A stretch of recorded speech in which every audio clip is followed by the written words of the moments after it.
because depression is your mind telling you to be unmotivated, not do anything, just lie there forever. Yeah. But I had to fight that really, really hard, because now I'm saying to myself, this is me. I am standing where I'm all by myself at this time. And I really, really, I can't sit there and just, not do something about this. Welcome to the show. I am your host, Anya Fambat, and I spark the heart conversations that challenge questionable cultural and societal norms that threaten the well-being of the African community. And I also share stories about growing up as Africans in Africa and in the diaspora. I strongly believe that normalizing open discussions and sharing experiences, whether good or bad, will not only make you find your voice, but will broaden your sense of purpose and empower others to do the same. So if you have ever tried challenging certain African cultural and societal doctrines, or if you have ever felt like it is about time that we confronted these issues in our African community and do better as a people, or even if you have always been interested in learning about the experiences of other Africans growing up in Africa and the diaspora, then you are in the right place. Welcome to Living African.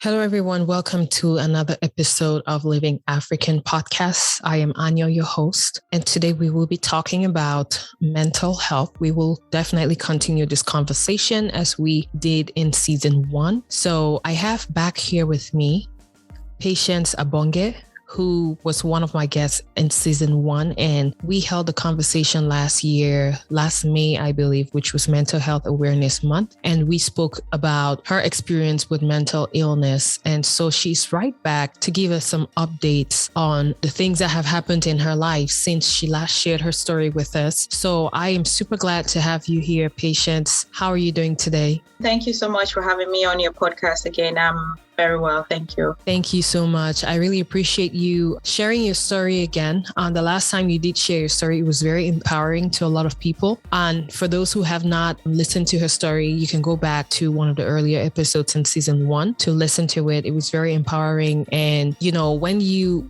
reached out to me, or when we actually spoke and I, just checked on you and you said, you told me what had happened, I was like, I think it would be great for you to come back to the podcast and, share your story again. Because one thing people don't understand is that mental illness, or even just mental health, protecting your mental health is a continuous effort, is a continuous, thing, especially if for those who are being impacted. It's not just like a one-time thing. It's actually very, very long-term. So I wanted you to come back for us to continue where we left off last year so that we can continue enlightening people and educating people about mental illness and making people to be more aware and sensitized about this disease. So can you please reintroduce yourself and just give us a quick background about your experience with mental illness from, the last time that, you were here? My name's Patience Abonge. I'm a mom of 2, my first son being autistic, and I would say I am a mental health advocate for myself, as I put it, and equally sharing my story out there to help people gain awareness about mental illness or the things that can cause or make someone to become mentally ill. I took a break. I've been off social media for a while for personal reasons, which it's part of me relapsing and going back into hospital in July of last year. Last year, I was on your podcast in May, and unfortunately, or I would say fortunately, I was back in hospital with the same experience of psychosis, anxiety, and bipolar, which is manic depression. So on your podcast last year, my experience is I've been in a mental institution 3 good times, which was in 2016, 2018, and again, 2021. Unfortunately, as you said, mental illness is an ongoing thing that, if not treated, or if you don't address the root causes, like going back to the things that actually caused this mental illness in the first place, you will keep relapsing, just like what my psychiatrist said. You can the mentally ill many times. That is, if these problems are not addressed, which have to do with a lot of emotional and psychological issues. So, yeah, I had a relapse in July. Yeah. Well, first of all, I am so sorry to hear that. And I am actually honored again that you could actually take time to come back and talk about your experience. And I hope that everyone listening can take one lesson or one realization from your story and what we will be talking about. You know, in our African community, a lot of people don't understand that mental illness is real, number one. And a lot of people don't understand that mental illness can be different at each episode. You can react differently. And also, people don't understand that it could potentially be reoccurring. Like in your situation, you had a relapse, right? Because some people will be like, oh, here she goes again, or here he goes again. Like, what is it this time, or whatever? Like, those are very insensitive words to utter when someone's going through mental illness. And worst of all, the worst thing that could ever happen, which tends to relatively be common in our African community, is that a lot of people use mental illness against the patients going through it. You know, right. Like if they want to shut someone down, or if they want to debunk something someone is saying, they'll be like, oh, she's having an episode, even when the person is not having an episode, or she's having an episode again, that's why she's talking like this, or that's why she's saying this, it's just a mental issue or whatever. So all these things are very insensitive. So the reason why I wanted you to come back here is just that we need to remind people that this is an ongoing thing. This is someone that spoke last year. She was in remission and she relapsed, and she had already relapsed 3 times in prior years. So this is something that is an ongoing struggle. And this is just a call on all of us, especially us Africans, to be more sensitive to topics as such. Now, can you please tell us about your relapse experience in the last year since we spoke? Like I said, it has to do with emotional and psychological issues, which before coming on your show last year of May, which was Mental Health Month, I had been going through a lot of emotional issues. I know I talked a lot about my childhood experiences as one of the reasons, or as some of the reasons why I became mentally ill. And I didn't want to touch on this particular topic, which had to do with my marriage being the focal point of me becoming mentally ill. I might talk in details maybe on another episode of your show where I'll talk about marriage and divorce. So I had asked for a divorce from this toxic marriage that I was in. Mm-hmm. So it had a lot to play in the role of me becoming mentally ill. So I asked for a divorce. So I would say this time around, the main reason, the main cause of my mental illness had to do with me dealing with the divorce and everything that was surrounding my divorce that is still ongoing. So, yeah. So I had to go back into hospital because of the emotional, and I didn't have support at the time, and I had to go into hospital again. Yeah. So I'm so sorry to hear that you were going through this the last time. And even now, I mean, divorce is such a long and difficult process, right? I mean, I've seen people go through really, really horrible divorces. So I know for sure that divorce is never an easy thing, even for people who don't have any kind of mental illness. So I can see how that is definitely a triggering event that could trigger you to relapse, actually. So to give people some kind of understanding as to how such an event can trigger an episode, like a psychosis episode, can you maybe in the I don't want to say in the safest way, or maybe in the safest way, for lack of a better word, can you try to explain some series of events that pushed you to that point, if you know what I mean? And you don't have to be too explicit, just go as much as you can go without causing any damage. Yeah. So, like I said, before I came on that episode, I had asked for a divorce from my marriage of about 12 years. And my ex-partner and I were still living under the same roof. Mm-hmm. So just being under the same roof with someone that where the relationship is not working is already a triggering point, because you two are, there's that tension. Yeah. So that tension builds up, and you don't even have someone to talk about this to. So you are dealing with this emotional pain all by yourself, because, like I said, no one had a clue. I think this is the first time people officially hear me say this. Only very, very, very close people to me knew that this is what was happening to me. And I don't think I was having enough support that I should have had, or the people that were around me offered this support, but still not in the best way possible. And I had to deal with things like I said, just being in the same space with my ex was enough trigger, to be honest. Yeah. So, and then I felt like I was too stressed, because psychosis comes from a lot of stress. Depression comes from a lot of stress. I felt it in my body when I was becoming mentally ill. Like I said to my psychiatrist last time, that I was afraid to go back into hospital because of the experience that I had in hospital prior to the last 2 times that I have been in hospital.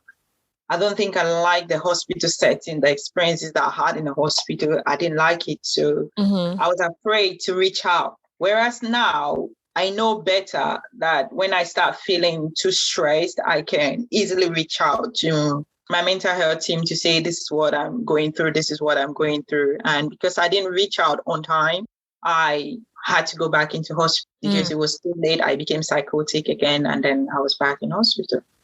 Right. So most of the times, right, we tend to focus on the patient, right, which rightfully so, that is going through that relapse or that event, Now, we also sometimes forget to ask about the people that are depending on that patient. And in this case, it's your children. I believe I actually even forgot to ask about them the last time. So whenever you go through an episode, a relapse, basically, are your children always aware? I know you have a 7-year-old daughter, and how old is your son? The 10-year-old son, yeah. 10-year-old son. So they're well within the age group to know what's going on, right? So how does that impact them? Or are they there to see you break down? Or are they how does all of that happen, and how does that impact them? In my previous episodes, which was the first time my daughter was about 1 year old, so I think she didn't really have an understanding. They were both very young. They didn't have an understanding of what was happening. And equally, the second time, they were still young. They didn't have an understanding of what was happening. But I think this third time, especially my daughter, because my son, he's non-verbal in a way. And so he doesn't really have an understanding of events or situations around him. But even though I was ill and in hospital, their dad is a great dad. So he looks after them when I'm in hospital. But this time around, the last episode is the worst episode of all the 3 episodes that I've been through. Because I was in hospital all by myself, and my phone was switched off for a month, that I couldn't even reach out to my own kids. But I had to get a phone, buy a new phone, specifically just to speak to my kids and, don't cut them off completely. So I was calling them on a daily basis to just keep in touch and know what's happening with them and stuff. Whereas if I didn't get a phone, I would have been cut off from my kids for a month. And I think that would have really been traumatic to them. Yeah, especially they have been seeing me very close to that event. I was breaking, crying at home just with them. And then suddenly I'm not there. That would have been really traumatic for them. But like I said, their dad is a great dad. He looks after them every time I'm ill. And yeah. Yeah. Well, thank you very much. And so what challenges did you have this time? Wait, how long were you in the hospital for, like, this time around? Is it the time when you were in the hospital for 1 month, or the last time?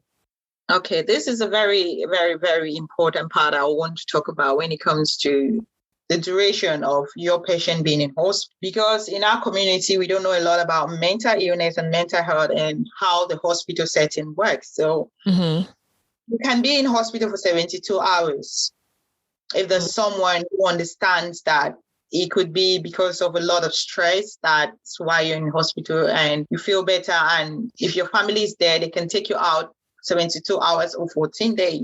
Yeah. Or you can be in hospital for 28 days, which is the duration I was in hospital because no one was there to help me get out earlier.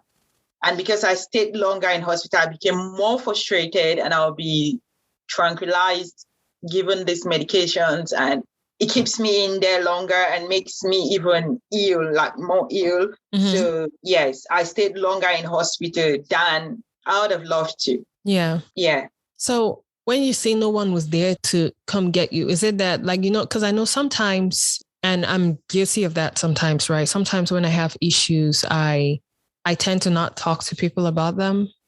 I just try to deal with them by myself, So, and I mean, sometimes you tell people, and of course, people reach out and stuff like that. So when you have this episode, sometimes, is it something that you don't really feel comfortable talking to some people about it? Or maybe people were just not aware that you were going through that, in order for them to come and at least make sure that they can take you out of the hospital? Definitely not everyone can come into hospitals just say we want to take her out. Right, of course, right. Especially when you're not mentally alert, and when it has to, psychosis has to do with you not having touch with reality. Yeah, that's true. So when I'm ill, I don't have touch with reality. I say things that are not real. Some are real. So even when I say things that are real and not real at that time when I'm ill, everyone is based on the fact that I say things that are not real. So the person who can take me out of hospital at that time had to be my ex, going through a divorce. And so I was in hospital for a month by myself. So the hospital had to keep me in for the duration of time that the patient is meant to be there, which is 28 days. If there's no one to help you go out of hospital or take you out of hospital, if that makes sense. Yeah. Yeah. So I was in there for a month. Right. So, I mean, here, I guess I'm not sure if the system is different in America, because here patient can actually appoint a power of attorney, right? And that's when you have recovered from that relapse, right? Like now you can decide to be like, okay, I don't want my power of attorney to be my husband or my ex or my child or whatever. I can actually assign a power of attorney to be my friend or my best friend or my auntie or something like that. So if you were here, I don't know if it's different there, but if you were here, I probably would tell you that this is the best time to just do that. So that I think now it's what I would definitely do, because that's what will happen in case or if I ever have a relapse again. So yeah, definitely. Yeah, I'm really sorry to hear that, you had to experience this. I mean, I can only imagine every other thing that was going on in your life in addition to, that event. So did you also, I know we're talking also about psychosis and everything, did you also experience anxiety? And of course, I'm sure you probably experienced depression because, I mean, bipolar with manic disorder as well. And also, just going through such a difficult thing could easily trigger depression, right? So did you have any experience as well with anxiety, and what kinds of specific things were triggering to you? I mean, in this case, you can get more specific so people can also realize that, maybe I don't want to do this thing to this family member because it could be triggering to them. It could trigger their anxiety or it could trigger this. So you could maybe go more specific. Yeah, I definitely suffered from anxiety and from depression. My anxiety came from the fact that the triggers would be unexpected events, or if I'm not expecting something and it suddenly happens, I become anxious, I'm shaking, and my body is actually shaking. I'm in fear, and there's chronic headache. I'm panicking. I have these panic attacks.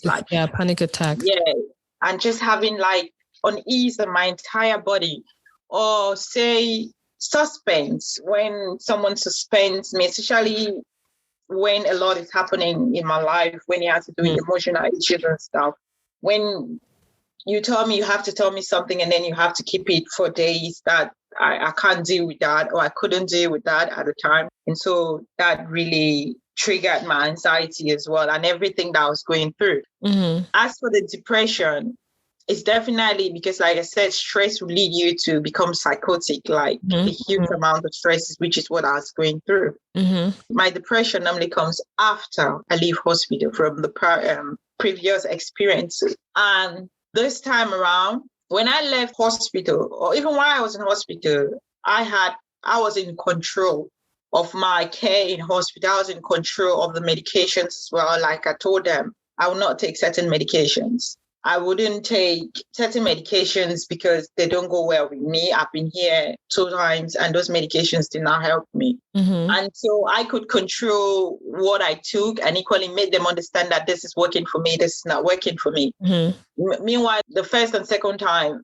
I had no clue. I did not even know what I was going through.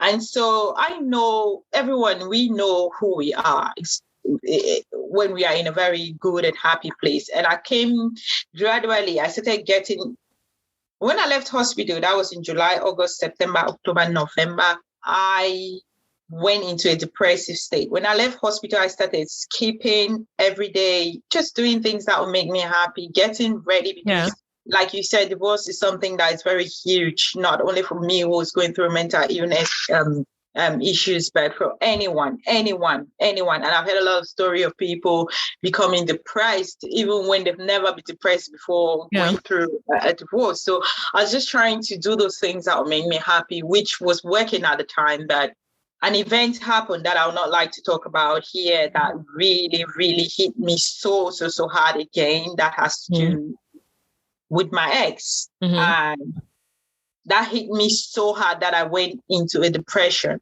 And I quickly, because I am 100% sure that if I did not seek for help, I would have gone into hospital again. And I immediately reached out to my mental health team, to my psychiatrist, to my mental health nurse, and explained how I was feeling to them. And they stepped in quickly and helped me with my depression.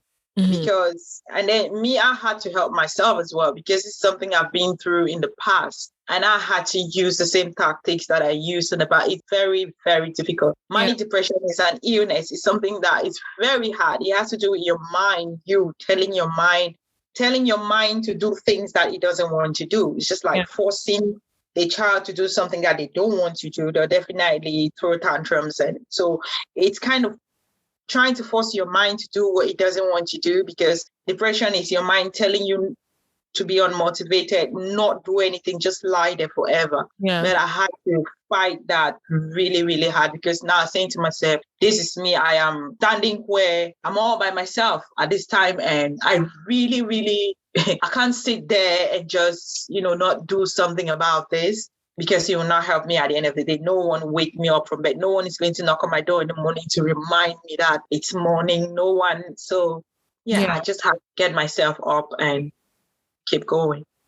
Wow. Ooh, that's pretty tough. Sorry about that. So now I'm sure it must also have affected your quality of life, just the relapse remission, and all other struggles with mental health. It definitely affects quality of life. So far, how has that affected you, especially in terms of like work, and just trying to get yourself back and do the things that you used to do before, just living I don't even want to say stress-free life, because that in and of itself is already like so much stress that you go through, before you relapse. And then when you get back, it's like just even the process. Like I say, I don't even know how hospitals are there, but like to me, the hospital is the worst place to be in, man. Like you have no privacy. You have no rest continuously. It's like every hour someone's knocking the door to take something, do a test, to monitor something, to give you something. So it's like you just cannot. Staying in the hospital for 28 days, I cannot even imagine myself doing that. So that in and of itself could be even stressful to you. So how has that affected your quality of life, especially when you come out of the hospital, and also just considering the fact that you always have to take off work every time that, you fall sick and stuff like that? Yeah, it's been tough, but I have, reduced my workload and I don't do a lot. Like I've really taken time off for myself to completely heal because healing is a process, it's a Yeah. journey Mm-hmm. that needs to be gradual. So I don't put pressure on myself, to be honest. If I can do something, I do. If I can't, I don't force myself to do it because if I put stress on myself or pressurize myself to do things, it's only going to make me feel worse. Mm-hmm. So what I've been doing the past months is trying to come up with something that can motivate me because the whole of December I was just in bed. I couldn't even tell myself to get out of bed. So Christmas I was really in the heart of depression where I'll just lie in bed and I can't do anything. Mm-hmm. January, December, subconsciously I was telling myself that you have to do something about this. You have to. There's no way you're just going to lie here. There's no way, yes, medication is there, but to be very, very, very, very, very honest with you, I don't want to send the wrong message out there, but medication sometimes is not the best option because it makes me feel worse. Yeah, sometimes, especially those, and they make you dependent on it. Antidepressant. Yeah, the Yeah. antidepressants, it makes you dependent on it too. So I had to do something more productive, more sustainable that would I did not want to depend on medications to boost me. I know naturally I'm a jovial person. Naturally, I'm a happy person. So I was now asking myself, like, I remember lying on my bed and I said to myself, who were you before you ever became mentally ill? You're this happy, jovial person. How can you get back to this person? So, I started skipping again because normally I would try to do something that would boost my confidence because it's all about me. And so I started skipping ropes and I skipped that for the whole of February. And March, I said, this is, because the 8th of March is my birthday. I said, nah, I can't just, now I finished with my skipping for the month, which was a challenge to myself. What am I going to do in March? And for somehow, I just one day at a time and do something positive every day. Yeah. Even if it's to, a lot of people, when I put out my story out there, they were so empowered by the message that I put out there. And a lot of people kept asking, why have you been quiet? Why have you been silent? No one knew what I was actually going through at the time. So I kept saying to myself, I cannot disappoint the people who are depending on me. I cannot disappoint myself to begin with and my kids as well. I have to, do something to prove to people, not even prove, it's not like proving to people, but be mentally stable for myself first and equally empower people to know that, it's an illness. Yes, you can become ill. Yes, you can get better. Yes, you can do something about it. Yes. So, yeah, with that at the back of my mind, I had to push myself out of it.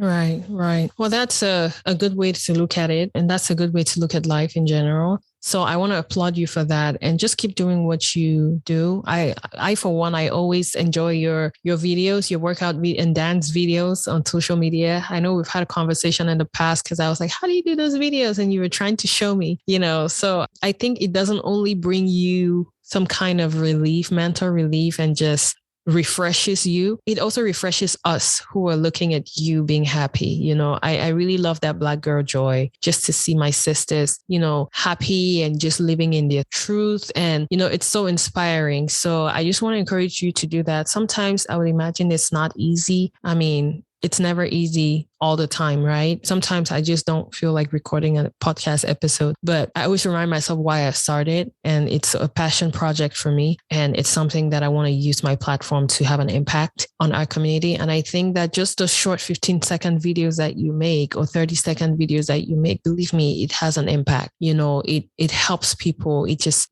energy is contagious. When you give out that positive energy, it's like, it just changes someone's day. So I know you're doing it for yourself, but I just want to let you know that you're doing it for way more than yourself and you should keep doing it. So what challenges, in addition to the fact that, this time around, of course, you didn't have any power of attorney to take you out of the hospital and you probably spent a longer time, or if not the same time that you spent in the hospital this time compared to the last time, what other challenges did you face while at the hospital this time when compared to the last time? Oh, wow. Like I said, there's the first time I ever went to hospital, I had complete no touch of reality. Or even if I did at the time, I didn't know what was happening with me.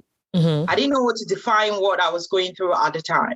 And then when I went there the second time, I could now define, or I could now understand where I was at the time. The third time is I would say, the first day when I was taken to hospital because of a lot of tranquilizers to calm me down, which I say when you're really, really ill in that psychotic phase, then it's very necessary to calm me down so I could go to sleep and rest my mind. Trust me, the next day I was feeling okay.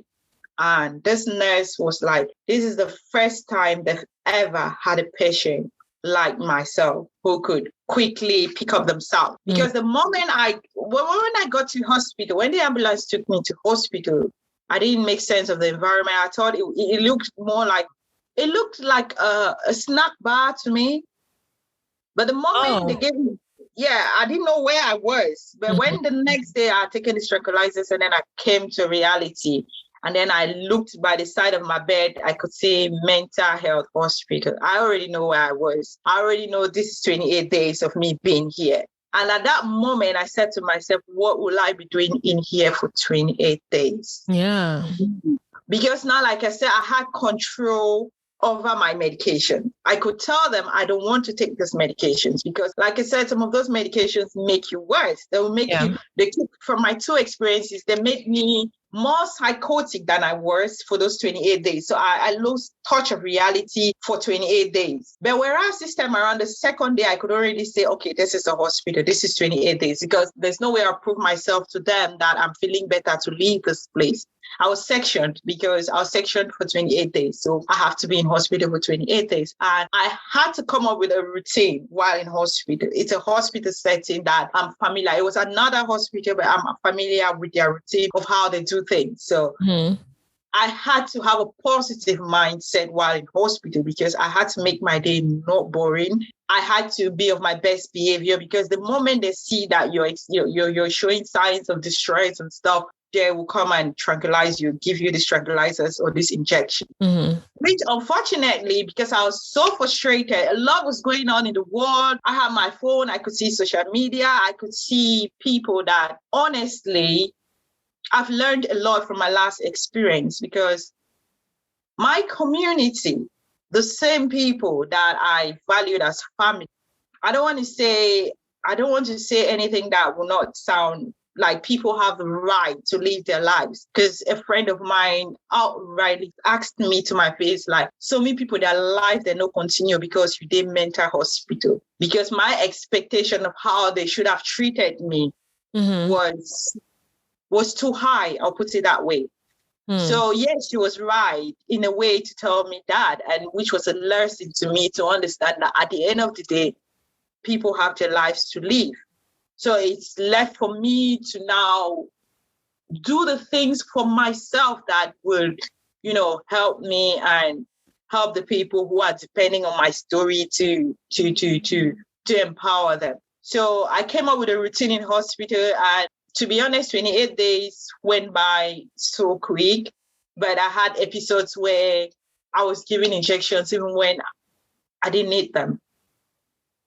Yeah. So there's one thing that I wanted to add to what you just said, or at least comment on, because you may be right that your expectations were high. I mean, I don't know what your expectations were, but then again, one thing that I have noticed in our community is that when people are not able to help you, or when people feel guilty for not helping you, they in turn transfer that element of guilt on you to make you feel like you're needy, to make you feel like you're expecting too much. Like you have to have that discernment. You have to draw that line between, is this really, do I deserve this as a sister, a friend, a brother, as an auntie or whatever? Or am I asking for too much? Because sometimes some people could guilt you into thinking that you're too much, basically, you are needy. And that kind of makes you like tone down your I won't even say expectations. Like nobody owes us anything, right? That's what I always tell myself. Like nobody owes me anything. They can choose to help me or they cannot choose to help me. That's fine. But I would never try to feel bad about myself for asking for help in general. Your way of asking for help could be different from my way of asking for help. What you see as help could be different from what I see as help. But it doesn't mean that my help is me asking for help in this way is being too needy compared to what you expect me to ask. You know what I mean? So I don't want you to dim your light or to lower your voice when asking for help because another person thinks that you're being too needy. The right people will give you the help that you deserve. Right. So I don't want you to be too hard on yourself, if that makes sense. At the end of the day, we all know that nobody owes us anything. So at the end of the day, we are our best help. But if someone can help you, ask for what you need. Don't tone it down because sometimes you will meet people that really want to help you, but because you toned it down, they will give you just what you asked for. And then you will be like, oh, I wish I could have asked for this more. You know what I mean? So I just wanted to throw that out there. I mean, I don't know your friend. I don't know what you asked, but I just want to throw that out there because especially patients who have mental illness in our African community. First of all, we're at a stage in our community where we are not entirely aware of the ins and outs of mental disease or mental illness. We tend to not take certain things seriously. We just laugh off certain things. So when it also affects how the patients ask for help, because how can I even ask you for help if you don't even believe what I'm going through, right? So keep asking. I would say that. Keep asking for what you need and what you think you deserve. I won't even say deserve because that's a sense of entitlement, but what you need. If you need help, ask for exactly what you need, right? Or even more, but never ever ask for less because you don't know who will actually help you. Right. And that also brought me to the next question I was going to ask, because I was you kind of answered part of the question because I was going to ask if you think that your community, your immediate community out there has been, more sensitive to your mental health. But for someone to say, you think our lives are going to stop, that's not really being sensitive. Even though they may have wanted to send the message to you, they would have probably done it differently because that's a little bit insensitive for someone to say that, But personally, do you think that there has been a change in your community being more sensitive to your mental health compared to the last time? I would say it's been a 50-50. 50 in the sense that people who didn't understand me in the past started understanding me now. Started understanding because maybe they now have a clear understanding of why I have been mentally ill in the first place. They now have an understanding that, for example, a divorce can be so stressful to the point where it pushes someone with a mental illness history to go into relapse. And so I don't have like I said, that experience, what I just said in the previous, what I said that people were insensitive, it has taught me a lot about the people around me, the inner circle I had at the time. Now I know who to trust and who not to trust, if at all I even trust my own self. So it has taught me a lot. And to be very honest, I'll repeat even the last time I said, put it on my story. I know I'm not talking to everyone. And so even if someone is not sensitive, I don't take that too hard because I have people who labeled me as being mad. People said to me, if you don't go take their medicine, cure their craze. Maybe me, I put crazy ahead.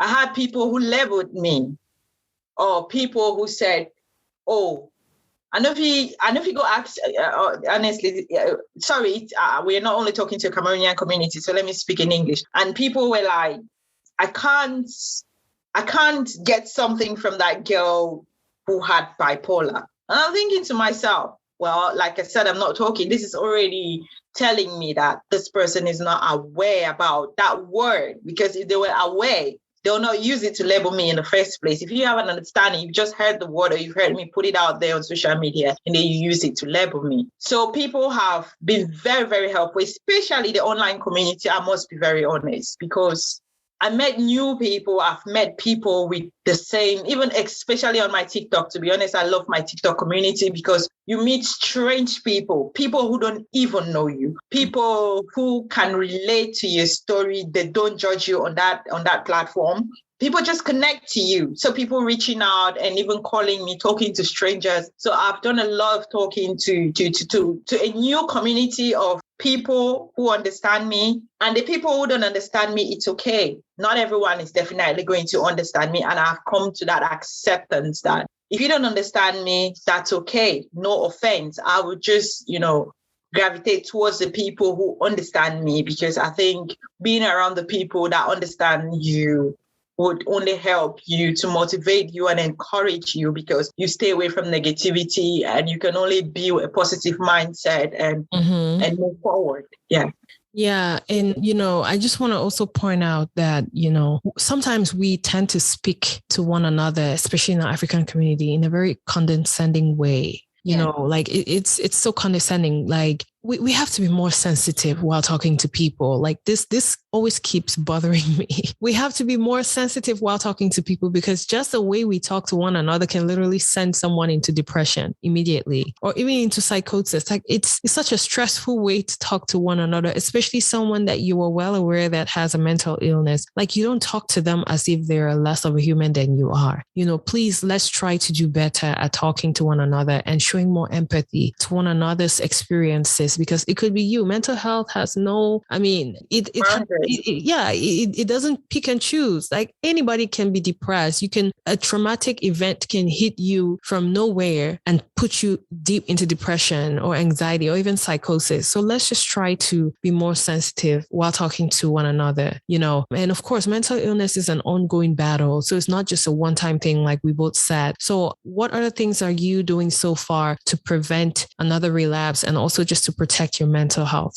I've done a lot of self-retrospection, like sitting with myself and really talking to myself and eliminating a lot of things, or digging deep, cutting off the things that don't serve me, cutting off the people that don't serve me, putting an end to toxic relationships, which I am not 100% there, but just being at peace with myself, where decisions that I make come from me and I don't have to base my decisions on the opinions of others, like living my truth and being okay with it and being okay to talk about my story to empower other people. And equally, I've been doing a lot of skipping, like I said, and I've been doing a lot of meditations as well. I find meditation really, really calming to me. It's really helped me to, usually I do it last thing before I go to bed, first thing before I wake up in the morning. And it really helps me. And just looking at the positive from everything that has happened to me. I don't blame myself. I don't shame myself. I don't feel sorry for myself. Yes, it's okay for anyone to fall, but I've fallen many times. I've rose and I said, nah, I can't just, falling is a part of learning in life. That's what I've come to realize and to learn, that every failure has a lesson. Yeah. And I've taken a lot of lessons from this failure. And I think those lessons are there to teach me and make me stronger, which is my superpower. And I think it's something everyone should do for themselves. Right. Yeah. Well, thank you very much for sharing that. So now, what advice will you give to other people, who are struggling with mental illness? First of all, you have to identify the reasons or the things or the causes for your mental illness. You alone know what the problem is. You alone know the things that are making you ill. Is it financial reason? Are you unhappy in a relationship? Are you suffering from childhood trauma? Are you suffering from a loss? When you identify all of these things, you now seek for help from professionals or people with an experience, because people with an experience would know exactly how to, help you go through this difficult phase of your life. Because I had to speak to people who have experienced or encountered exactly the same things that I was encountering at the time. And equally based, like just know that things happen to us for a reason. Yeah. Keep a positive mindset. I know there's something that what people always say to me when I'm depressed, that, oh, be happy, keep positive, just be happy, just be happy. I say to them, if there is one person in the world who wants to be an impact and very happy and positive person, it's me. If you see me in this state, then know I need help. And the kind of help I want at this time, because I'm ill, it's not for you to tell me to be positive.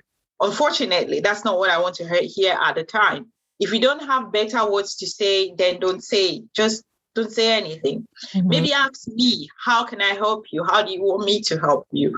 I will lead you into how I want to be helped somehow, rather than, you telling me to be positive, because I'm in the dark place at the time and all I want is to save myself. So if you're going through mental health issues, mental illness, or anything that is troubling you psychologically or mentally, put yourself first. Yeah. Put yourself first before anyone else. Put your mental health, treat your mental health like you treat a newborn baby. It's that fragile. And do what makes you happy.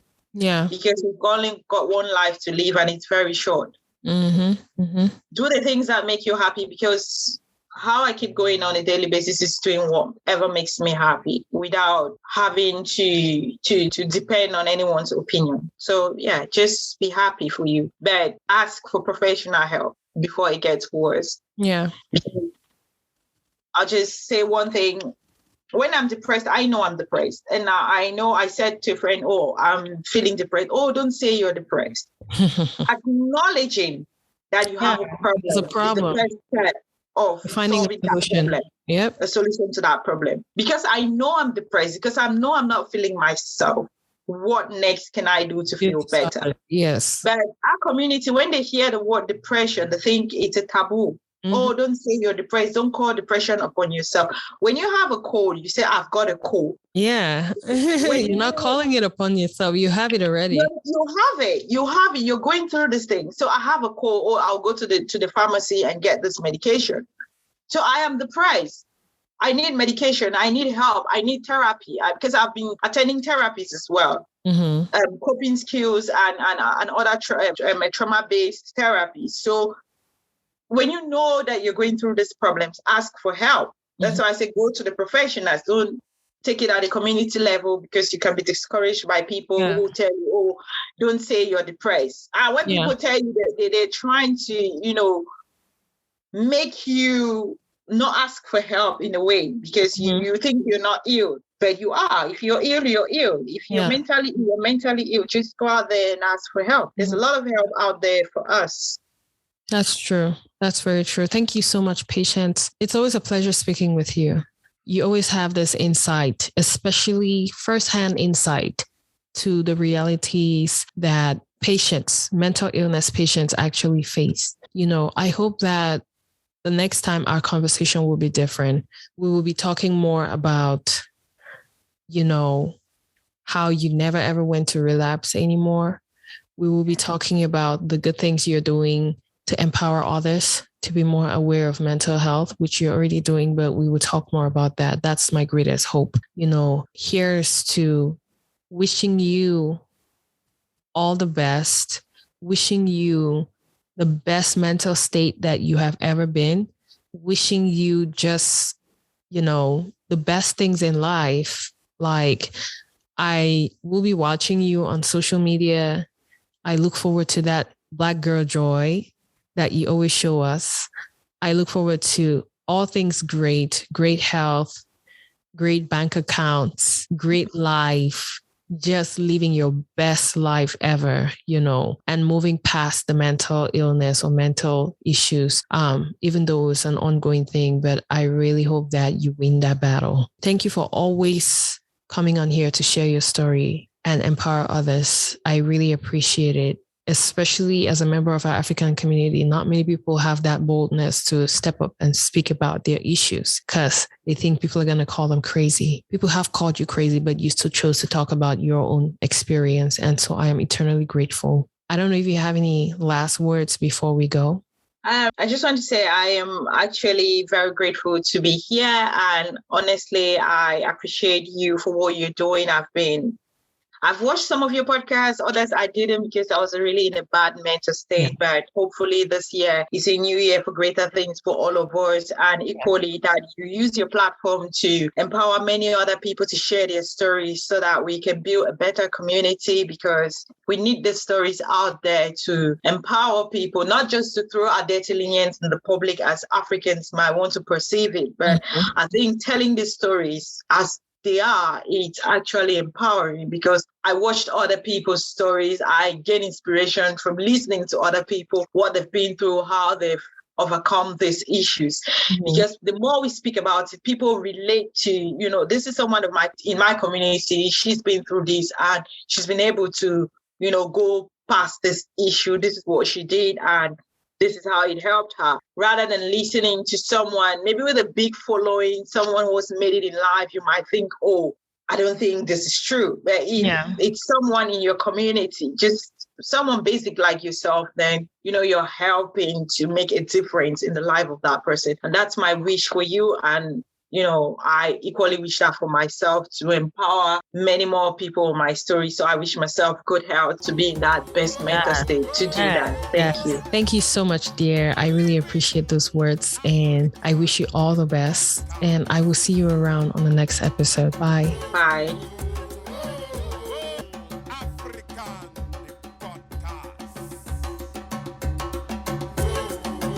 That's it for today. Thank you for listening to our show. If you want to participate in the show or find out more helpful resources, then visit www.livingafricanpodcast.com for more information, or email us at hello@livingafricanpodcast.com. Also, don't forget to connect with us on all social media platforms at Living African Podcast. You can also connect with Anyo directly on Facebook or Instagram at Anyo Fambard. Thanks again for listening, and let's not forget to be more understanding and nicer to one another.